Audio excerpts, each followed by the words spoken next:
Well, so what's the George Bush, Dick Cheney motive for even contemplating war with Iran other than protecting Israel from the nuclear weapons program that Iran doesn't have? I think that it's a very interesting question to try to analyze Cheney's motives here. I've just been recently going back over the history of Cheney's thinking about Iran over the last few years, since 9/11 particularly. And one of the striking things is how he came under the sway of the historian Bernard Lewis, the Middle East historian Bernard Lewis at Prinston University. Apparently, he had not really had contact with him before 9/11, but after that, in months following 9/11, he met with him frequently, and apparently fell under his sway in the sense that he accepted this notion that, he accepted two notions. One, that there was this millennial struggle between Islam and the Christian world, the Islamic world and the Christian world. And Bernard Lewis has this bee in his bonnet, if you will, about this notion that there is this centuries-long war between Islamic civilization and Christian civilization, which is a complete sort of falsehood if you really look back at what happened at crucial points in this history.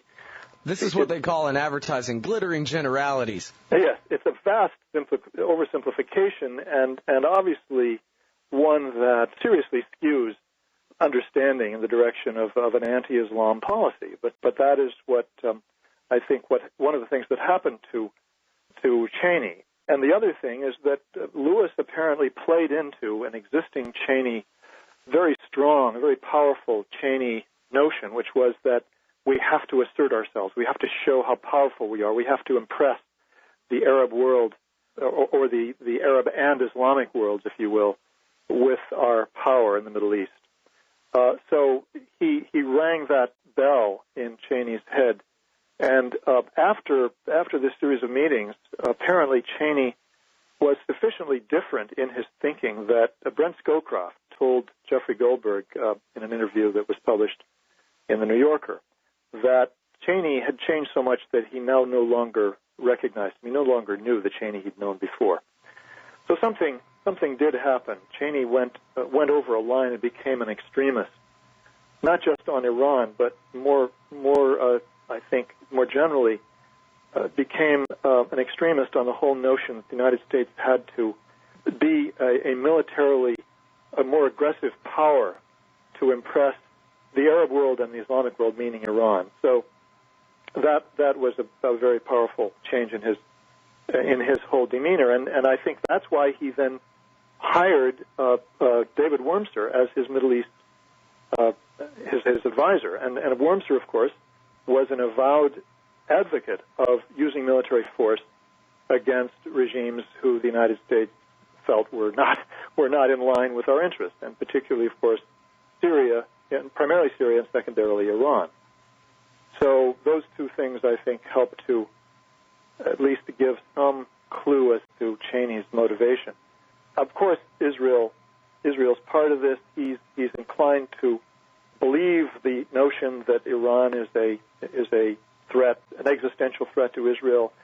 He listens to the Israelis and to Bernard Lewis, who tell him that Ahmadinejad believes in the appearance of the 12th Imam, and he's ready to sacrifice Iran in order to destroy the Jews in Israel, which is a complete fabrication and absolutely no evidence to support that.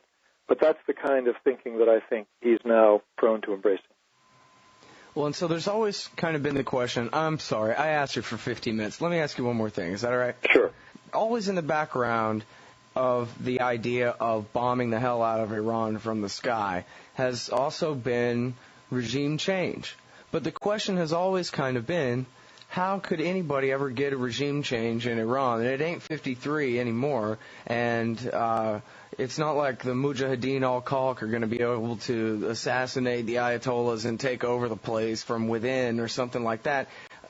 What are they even talking about when they talk about regime change in Iran? I must not get something. This is a very interesting question, too. And here you come back to David Wormser as the only indication that we have of how Cheney might think about this, because Wormser has gone on the record talking about the relationship between U.S. military attack against Iran and regime change. And his position was that you use force, you continue to use force, you continue to escalate the use of force against Iran until the regime falls. And that is, of course, such a wild-eyed extremist notion, so such a notion so completely removed from reality that it can't be taken seriously except in the circles that are sort of in a bubble, apart from the rest of the universe of information. But I think that's the kind of thing that Cheney was exposed to, and he seems to have been prone to accepting that idea on its face, despite the fact that it makes no sense, that it's a completely illogical idea, because everybody else in the world understands that attacking Iran will simply solidify the right-wing forces and the existing Ahmadinejad regime. In other words, Ahmadinejad would be advantaged politically by that rather than disadvantaged. Well, but, that sounds to me like just sort of, what Wormser said just sounds like newspeak anyway. I mean, what he's saying is, once we start the war, we'll just keep it going until we occupy the place. And if we have to draft everybody, escalate to the nth degree Woodrow Wilson style, then that's just what we'll do. Yeah, and that, of course, there's no possibility that that's going to happen.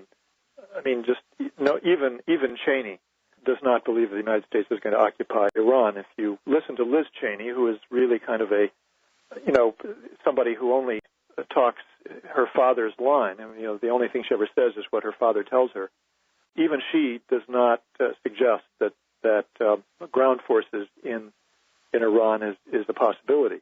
So they're just talking about escalating the air war until the regime falls, is what he means. That's the Wormser line. Now, that becomes, increasingly difficult to believe that this is a real option.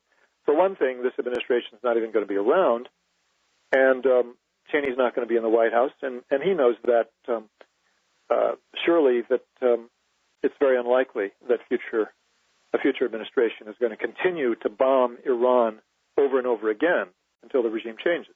That's simply not going to happen. So, the basic linkage between the idea of striking Iran and regime change just begins to disintegrate as you get closer and closer to it. And I have to believe that Cheney doesn't really care whether the regime is going to change or not. That his notion is you're just going to weaken Iran as much as possible.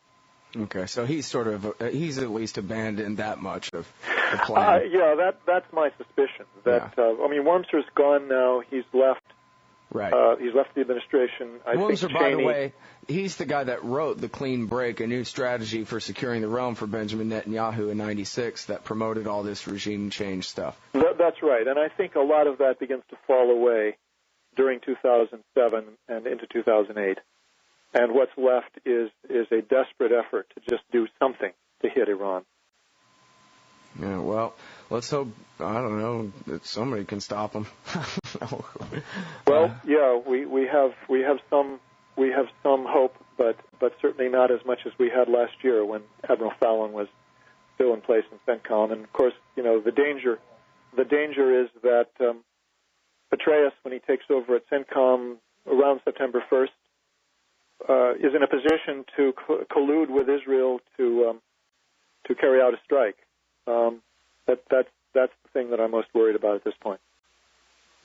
All right, everybody. That's independent historian and investigative reporter Gareth Porter. You can find what he writes at antiwar.com/Porter, including probably not yet, but very soon anyway, by the time you hear this later in MP3 archive form, probably Seismic Shift or Non-Decision by Bush on Iran. It's at ipsnews.net. All right, thanks very much for your time today, Gareth. Appreciate it. Good to talk to you as always.